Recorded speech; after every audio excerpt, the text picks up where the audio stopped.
Authored by Charles Dickens and first published in 1843, A Christmas Carol tells the story of a miser, Ebeneezer Scrooge.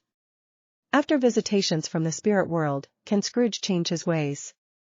The book contains 5 staves or chapters. A Christmas Carol begins on a desolate and cold Christmas Eve in London, 7 years after Ebeneezer Scrooge's business partner, Jacob Marley, passed away.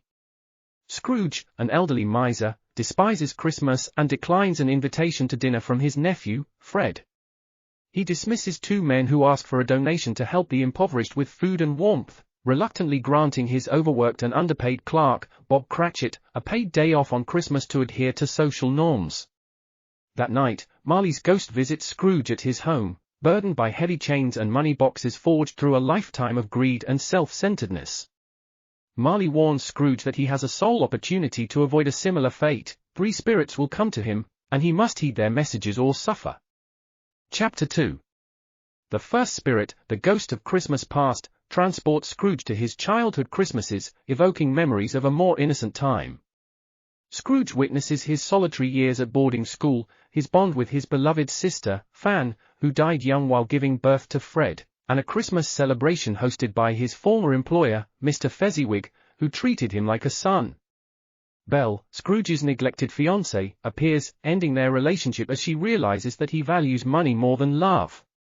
Lastly, Scrooge and the spirit visitor now married Belle, surrounded by her large, joyful family on the Christmas Eve when Marley passed away.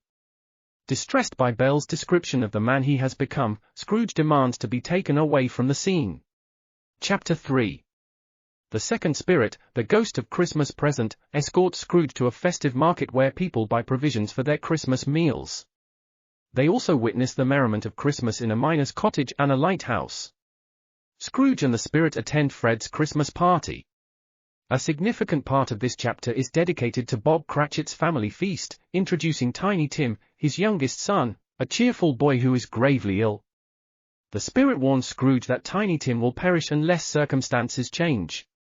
Before vanishing, the spirit reveals 2 repulsive, emaciated children named Ignorance and Want, cautioning Scrooge to be wary of the former and mocking his concern for their well-being.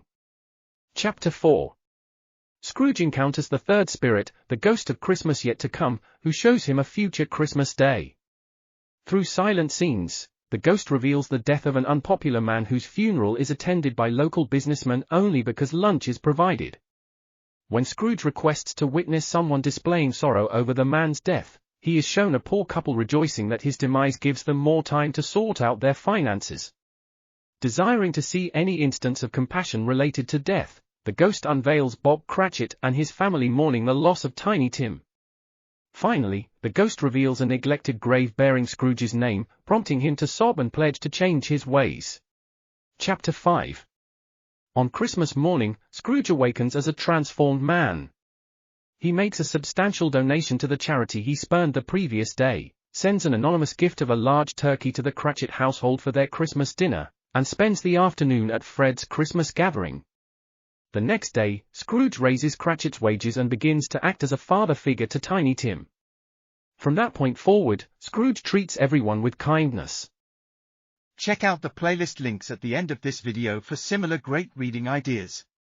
If you want to buy this book or the audiobook, you'll find links below in the description along with a free trial offer with Audible, who have the world's largest selection of audiobooks. Thanks so much for watching. If you've enjoyed this video, please don't forget to hit that like and subscribe button. We hope to see you again soon.